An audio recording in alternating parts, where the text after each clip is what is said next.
Hi, welcome to the Freedom Habit. My name is Michelle. This is my husband Boyd. And today we're asking each other questions. We come up with some questions and we didn't tell each other what we're asking each other. But we thought this might be helpful and hopefully you'll find value and maybe answer some of these questions for yourself. So, all right, let's get started. All right. Lay it on me. Okay, Boyd, what does living in the end look like for you on a daily basis? Well, I start every day by meditating, and I know I say that all the time. But while I'm meditating, I envision where I want this to be, like what I want to accomplish, the person I want to be, the things I want to be doing. And and I see that and envision it in my meditation and believe that it's already done. I I believe that it's already happened. And and you can actually feel like that gratitude and joy raise up in your chest. Sometimes I even get chills. Like I'll get chills and just feel really happy. And I feel like it really happened. Like I just got a phone call and like, hey, da da da da, whatever. Like Yeah, something just happened, and I get really motivated and excited, and it just helps me, um, get out of bed with a good attitude. And I'll meditate until I get in that frequency right. that it's already done. And then during the day, I'll either meditate again or I'll just take a minute. Like like you check in with yourself once in a while, and I'll try to bring those emotions back up, think about that stuff again, and raise my vibe again. I'll do that several times throughout the day, and then I meditate again at night. So that's how I try to live from the wish fulfilled or from the end. That's So great. That's great. I like that. thanks. All right, here's yours. How do you reframe negative thoughts before they gain momentum?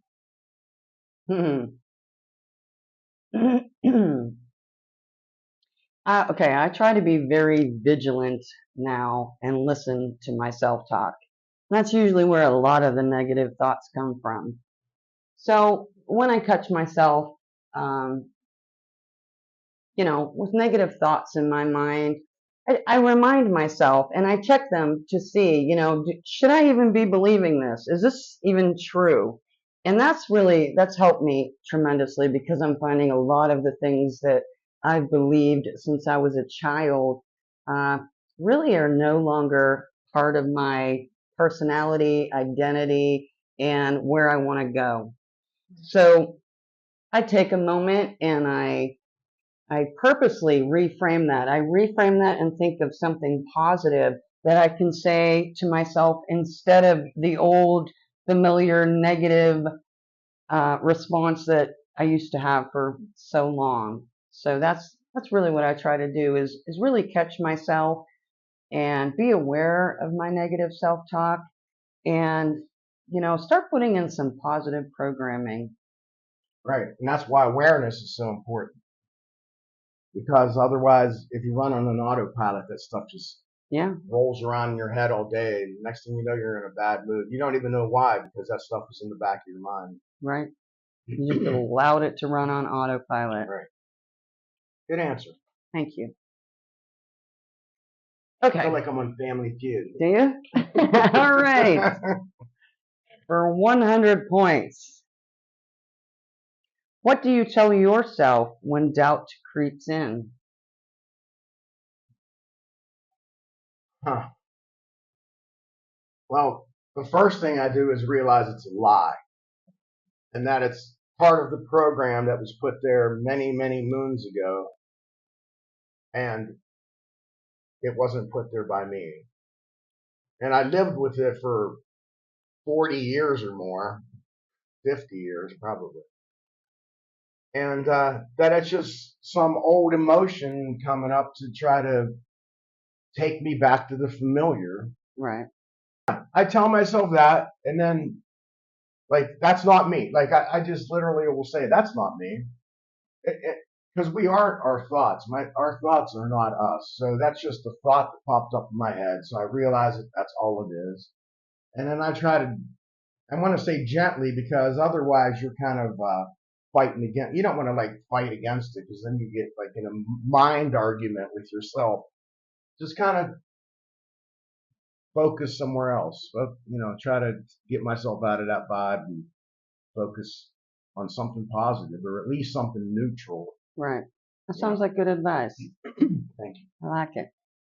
Appreciate it. All right. Here's your second one. Have you ever used scripting, visualization, or affirmations to shift something? And if you did, which one worked best for you? Scripting, visualization, or affirmations? I I haven't done scripting.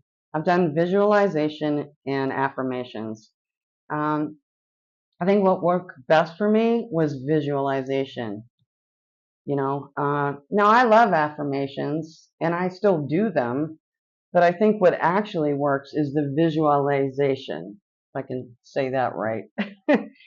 And with that, and we talk about this often, is putting the emotion when you're visualizing. I'll go outside, like I said in the morning, I'll go out there with my coffee while I'm still a little bit tired, and I start to visualize things that I want to see happen in my life. And with that, I feel my emotions, the gratitude welling up inside of me, and the positive emotions. And I think for myself, that works best. Yeah, I agree. I think that's what helps me too. Yes. Yeah. You're up, Okay. or I'm up. Okay. I need my glasses. All right, here's a good one. What's one thing you used to think was too big to manifest that now you believe it's totally possible?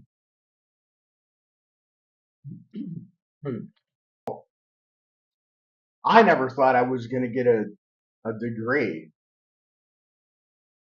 and it already happened, so it is totally possible. But I got a master's degree in divinity, and I never thought that was possible. Because I really just didn't think that was something that was going to happen in my life. But it just kind of came out of nowhere and made it happen, and it was really wonderful. Yeah, I mean, that's one thing that actually happened. Um, I didn't think it was possible to live in another country. I mean, I always wanted to, but we've made that happen. So yeah, that's something I never really. I mean, I lived in Mingo Junction, Ohio, this tiny little town. You know, growing up, and I never thought I'd live in a different country. And now, honestly, I would say the thing that hasn't happened yet, but I believe it's possible, and I think it will, is to be able to travel the world and go wherever we want, whenever we want to. Like if I want to go to Australia, go. If I want to go to Ireland, go. If I want to go to Italy, we can go. Like I'm just smiling because I have that yeah, same, I feel the same way. that's the Yeah, one thing that I never really thought that's possible, but I think it's possible. I think sure it's is. going to It's happen. possible. So, oh. If nothing is off limits, what's one dream you'd manifest today without hesitation? All right, we just talked about traveling. The only thing Okay. I would add to that, this is one thing. The only thing I would add to that, besides all the traveling, is I want to travel by private jet. Okay.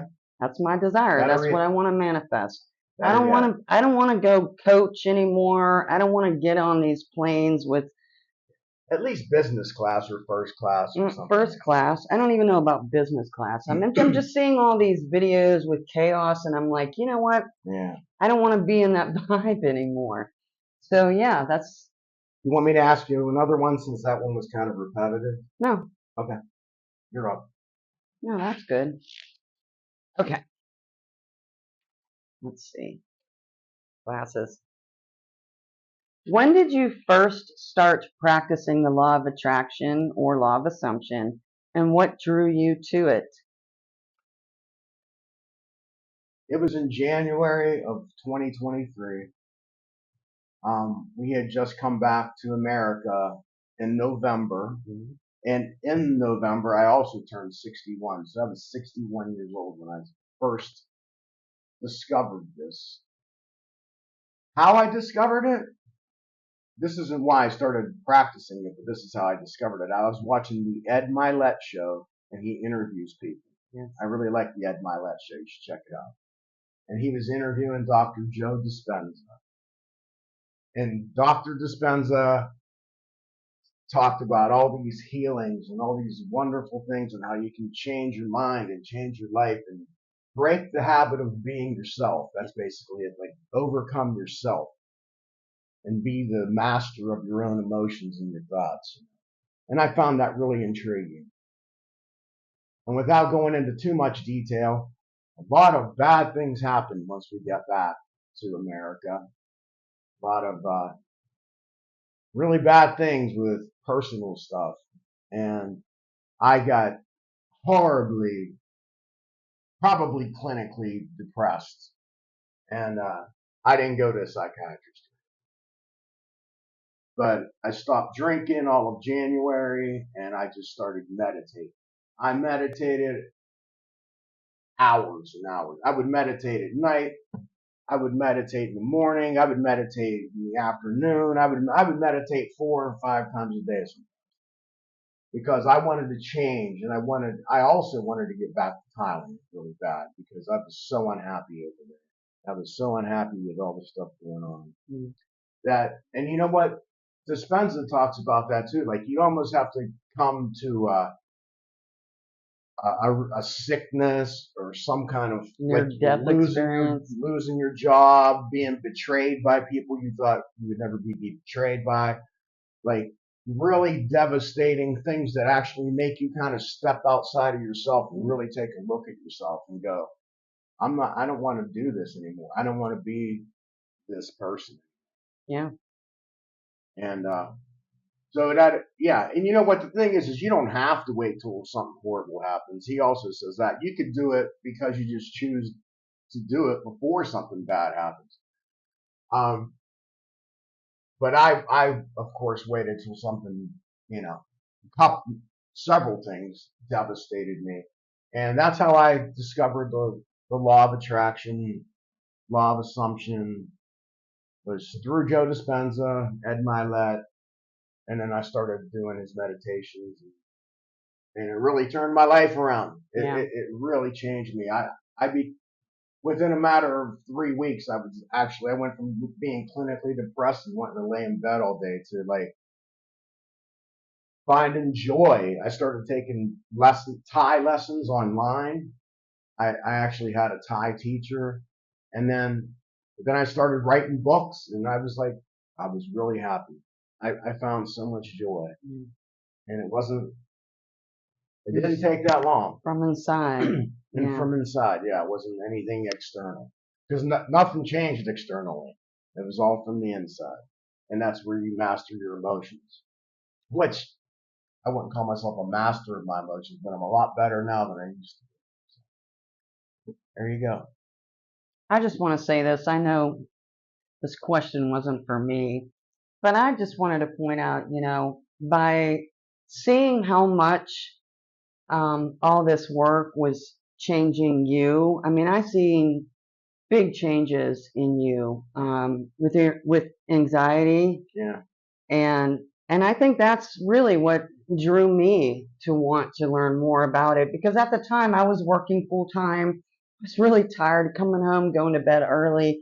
So I really didn't put in as much time and effort into doing this, into feeling like this. But once I started seeing how the wonderful changes in my husband, and I was seeing it like in real time, then I felt drawn to start my own kind of journey, I guess. Yeah. So yeah, I just wanted to add that. All right, let me see what I got for you here. What's one belief you had to completely change or rewrite in order to manifest differently or better, I guess? I would say about feeling unworthy. One of the big things growing up, I don't think I aspired as much as I should have. I set a lot of limits on myself, and I think, I mean, that's just kind of how it is when you grow up. Well, you're also told you're limited too. Well, that's what I mean. You see by the people around you, you get these unseen limits about what you can and cannot do. And I don't think I ever really thought, wow, that's possible for me. I want to do that. And so I really worked on how I feel about myself and realizing that I'm the only one. I am the only one who can really, Turn things around. yeah, you can turn things around. And so that's what I do. I've changed how I feel about myself and gotten rid of that unworthiness. Yeah, I think that's a human condition too. I think we all have a little bit of that in us. Even the people who come off really confident, I think, have a little bit of imposter syndrome in Yeah, them, or a little bit of self-doubt, even though they act like they don't. yeah, But I agree. that's what I think. Okay, what is your go-to affirmation? I have several of them. I find it's easier if you have affirmations that start with the same letter. Like, Okay. one of mine is, I'm competent, I'm confident, I'm courageous, I'm capable, I'm creative, I'm complete. There's one. I'm prosperous, I'm philanthropic, I'm passionate, I'm powerful, I'm peaceful, I like. I'm in perfect health. I keep forgetting to do that. I like that. Those are like a couple of mine. So I don't just say one. I put them in like rows, just of words. Yeah, yeah, I like that. That's good. All right. I got one for you. Michelle listens to music all day long, so I'm going to ask you this one. What song instantly puts you in that manifestation mode? All right, this is gonna surprise you. I'm on top of the world. Huh.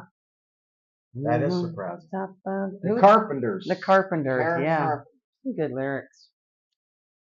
So What part of it makes you like it the most? What line? What's said that makes you like it uh, the most? And just, you don't got to quote it. Just say what how's the. it go? I'm looking around. Everything is working out for me. You're clear out of the camera. Oh, okay. That wasn't working. Can't remember the lyrics. How's it go? I don't know. I don't know. Anyhow, everything's working out for you. That's all right. That's cool. That's basically the message, and that's a great message. Yeah. I even say that sometimes too. God is working out everything in my favor. The universe is working out everything in my favor. So that's similar to Well, let that. me just say this too. Sometimes it's not even about the song. It's about the vibe I feel when I'm listening to it. Yeah. Because there are songs that just get me, like I just want to be moving around. Like there's Yeah. certain music I listen to while I'm cleaning because I just want to hear and it makes me move. And that's really what it's about for me. It's not always Energy. the lyrics. It's the energy, Yeah. the vibrations I get from listening to that. So I would have to say that's more what it is really for myself. Okay. Um, who would play your higher self in a movie? We're getting there. We're almost done here. Julianne Moore. There you like go. Julianne Moore. Julianne Moore's great. Yeah, she's a great actor. What about you? Who would play your highest self in a movie? Bradley Cooper. I like Bradley Cooper. So do I. I think he's a really good actor. He is. He's come a long way. Yeah. So yeah. So, all right. Here's a question for anybody watching right now. Have you ever had a whoa, I manifested that moment? And if you did, tell us in the comments what did you manifest that you were just blown away by and it came true. Yeah, we'd like to hear from you. Yeah. That's a good question. All right, so thank you for spending time with us. We appreciate you as always. We hope you have a great day. We'll see you next time.